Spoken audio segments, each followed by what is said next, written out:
लिखा हुआ है ना, ठीक है, उससे बात कर लो, क्या बोलते हो बता। बाबूजी को भी लिखा है ना, चालू कर दी क्या? भाई? कुछ नहीं है, सही कर रहे हो सर, माझी मागणी अशी आहे की माझी जी उर्वरित जमीन आहे 1 हेक्टर 67 आर, जे मौक्यावर हाजीर आहे, माझ्या आजपर्यंत त्या जमिनीवर कब्जा होता. हा. पर प्रशासनच्या गलतीमुळे ते रिकॉर्डवरनं कमी होऊन गेली 1 हेक्टर 67 आर जमीन. अच्छा. माझ्या वडील मेल्यावर त्या जमिनीवर तेजराम उर्फ रामदास डोये, अमित रामदास डोये या जमिनीवर त्यांना कब्जा केला. अच्छा. व मला भूमिहीन केला. मग प्रत्यक्षात तुमच्याकडे आहे का ती जागा?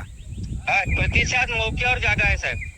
फक्त रेकॉर्डवरून ती जागा? रिकॉर्डवरनं प्रशासनच्या गलतीमुळे ते रिकॉर्डवरनं कमी झाली जागा. अच्छा. काय मागणी आहे प्रशासनाकडे तुमची? प्रशासनाकडे वारंवार पत्र व्यवहार करूनही मौक्यावर कोणी चौकशी आजपर्यंत जमिनीची केला नाही. किती वर्षापासून पत्र व्यवहार करतात तुम्ही 2 प्रशासनाकडे? सालापासून पत्र व्यवहार करीत आहे साहेब. अच्छा. 2 वर्षापासून पत्र व्यवहार करून ते वारंवार तहसीलदार मॅडम अखेर कलेक्टरशी भेटलो मी. मग का तुम्हाला इतकी कठोर भूमिका घ्यावी लागली? तुम्हाला पाण्याच्या टाकीवर चढण्याची वेळ का बरं आली?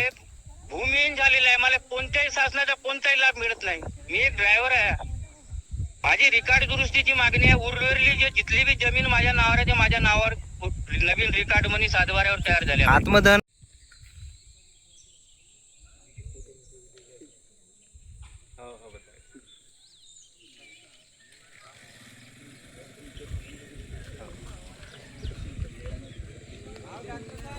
साल भर की है ना, चला देंगे ना फिर। पैसे ठेकेदार देंगे क्या?